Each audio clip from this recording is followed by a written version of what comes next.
사랑하는 우리 유년부 초등부 친구들 반갑습니다. 우리 이제 배우는 다니엘서 말씀 얼마 남지 않았어요. 벌써 9장입니다. 우리 이제 오늘 9장을 배우면 내일은 10장부터 12장까지 말씀을 한 번에 정리하는 시간을 가집니다.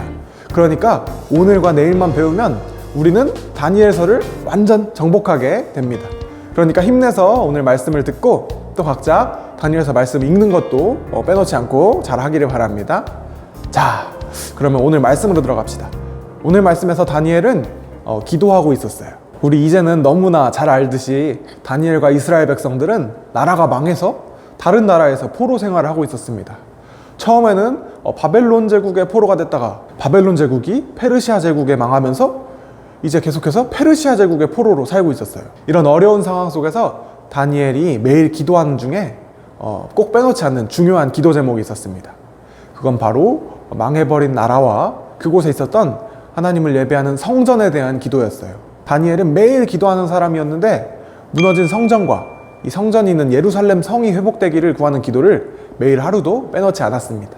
어느 날처럼 다니엘은 하나님의 말씀을 읽고 또 기도하고 있었습니다. 이날 다니엘은 예레미야 선지자가 쓴 예레미야서 말씀을 읽고 있었어요. 그런데 다니엘은 예레미야서를 읽다가 깜짝 놀라게 됩니다.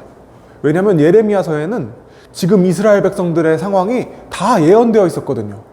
예레미야서에는 이스라엘 백성들이 죄로 인해서 바벨론의 포로가 되는 그런 상황이 다 예언되어 있었습니다. 그런데 그뿐만 아니었어요. 예레미야서에는 성전과 또 예루살렘 성이 언제 다시 복구되고 백성들이 포로 생활에서 풀려나게 될지도 예언되어 있었습니다.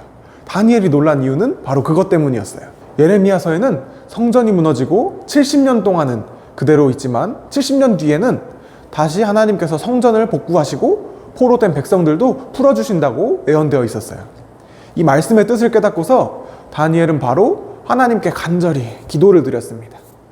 오늘 말씀에 보니까 다니엘은 금식하고 배의 옷을 입고 또 몸에 재를 뒤집어 쓰고 기도했대요. 그런데 이런 기도는 슬픈 마음으로 하나님께 회개 기도할 때 하는 모습이에요.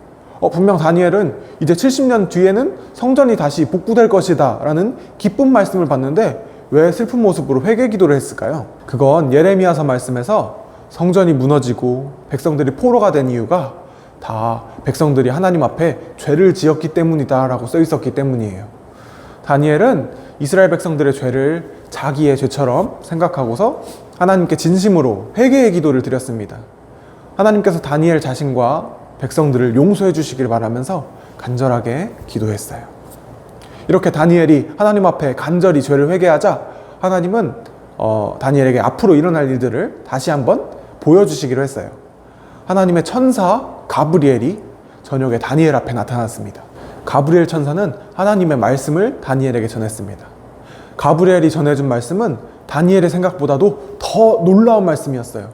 천사가 전해준 예언에는 성전과 예루살렘 성이 복구되는 것에 대한 얘기뿐만이 아니라 우리의 구원자이신 예수님이 오신다는 일에 대한 예언과 또 세상의 끝날 종말에 대한 예언도 있었습니다. 그 예언의 내용은 이랬어요. 가브리엘 천사는 이렇게 말했습니다. 하나님은 백성들과 성전을 위해서 70일의 기한을 정하셨습니다. 70일의 후에는 사람들의 모든 죄가 용서되고 또 하나님의 의가 영원히 드러나며 기름 부음 받은 자가 나타날 것입니다 라고 말했어요. 70일에 라는 말이 무슨 말일까요? 70은 숫자 70인 걸 알겠는데 일에라는 말은 처음 들어보지 않아요? 일에가 뭐냐면 순우리말인데 지금은 잘 쓰지 않는 말이에요. 일에는 숫자 7을 뜻하는 말입니다. 오늘 말씀에서는 이 일에라는 말이 7년을 뜻하는 말로 사용됐어요. 가브리엘 천사는 말을 이었습니다. 앞으로 성전을 복구하라는 명령이 떨어질 때부터 기름 부음 받은 자가 오실 때까지 7일회와 62일회가 지날 것입니다. 자, 이 말씀은 조금 어려워요. 이제부터 전도사님이 조금 어려운 수학 계산을 잠깐 할 건데 잘 따라오세요. 천사는 성전을 복구하라는 명령이 떨어진 때부터 기름 부음 받은 자가 올 때까지 7일회와 62일회가 걸린다고 했어요. 여기서 기름 부음 받은 자는 바로 우리의 구원자이신 예수님을 말합니다. 기름 부음 받은 자라는 말이 이스라엘 말로는 메시아라는 말이고 신약 성경에서는 그리스도라는 단어로 나와요. 자, 그런데 자, 7과 62일을 더하면 69일해입니다. 7일에는 7 곱하기 7, 그래서 49년이에요. 62일에는 선생님이 계산기 쳐보니까 434년이라고 나와요. 이 둘을 더하면 483년입니다. 자, 이 숫자들을 잘 기억해 보세요. 그런데 이 복잡한 말씀이 정확하게 역사 속에서 이루어져요. 느헤미야서 말씀을 보면은 페르시아의 키루스 대왕이라는 왕이 어느 날 성전을 복구하라고 명령했습니다. 그래서 이스라엘 백성들이 열심히 성전으로 가서 공사해서 성전과 예루살렘 성을 다시 복구했는데 몇 년이 걸리냐면 정확히 49년이 걸렸어요. 아까 숫자 기억하죠? 7일에가 49년이라고 했어요. 49년, 7일에입니다. 정확히 이루어졌습니다.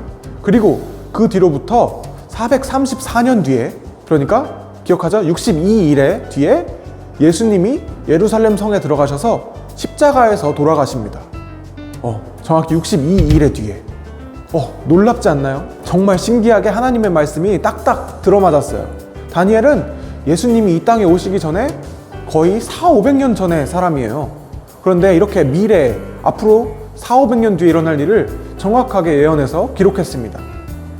그런데 우리 7과 62일을 더해서 69일에까지 잘 맞았어요. 그런데 마지막 한 일회가 남았죠. 말씀에서는 이제 그 다음 한 일회 후에는 세상에 종말이 올 것이라고 했어요. 그런데 예수님이 돌아가시고 7년이 아니라 2000년도 더 지난 지금까지 아직 이 세상이 끝나지 않았어요. 그건 바로 이 마지막 한 일회는 예수님이 십자가에서 돌아가신 후부터 이 세상이 끝날 때까지 전체를 가리키는 하나님의 숫자, 상징적인 숫자이기 때문이에요. 그러니까 우리가 살고 있는 이 시대가 바로 마지막 한 일회입니다. 성경에서 말하는 종말은 예수님이 돌아가신 후부터 이 세상 끝날 때까지 전체의 시간을 말해요. 여러분, 조금 무서운 말이지만 이 세상에는 끝이 있습니다. 세상의 끝을 종말이라고 해요. 우리가 사는 세상은 영원하지 않아요. 하나님이 정하신 때가 되면 이제는 이 세상 나라가 아니라 하나님의 나라만 있게 될 거예요. 그런데 우리는 사실 무서워할 필요가 없습니다. 왜냐하면 하나님의 나라는 어떤 슬픔도 어떤 고통도 없는 나라, 하나님의 영광과 정의와 기쁨이 가득한 나라거든요. 우리는 그 하나님의 나라를 소망하며 사는 사람들이에요. 그래서 우리는 앞으로 하나님의 나라에서 살 것을 연습해야 합니다. 세상의 방법이 아니라 하나님 나라의 법대로 사는 연습이요. 약한 사람을 보살피고 서로 나누고 양보하고 하나님의 말씀을 따라서 사는 연습을 해야 합니다. 사랑하는 친구들, 하나님은 세상의 주인이세요. 모든 시간과 역사도 하나님의 계획대로 이루어집니다. 그리고 오늘 말씀에서 우리에게 알려주신 것처럼 언젠가 이 세상은 끝이 나고 우리는 영원한 하나님의 나라에서 살게 될 거예요. 우리 모두 하나님의 나라를 소망하며 하나님의 말씀을 따르며 하나님의 나라의 백성으로 살아가기를 예수님의 이름으로 소망합니다.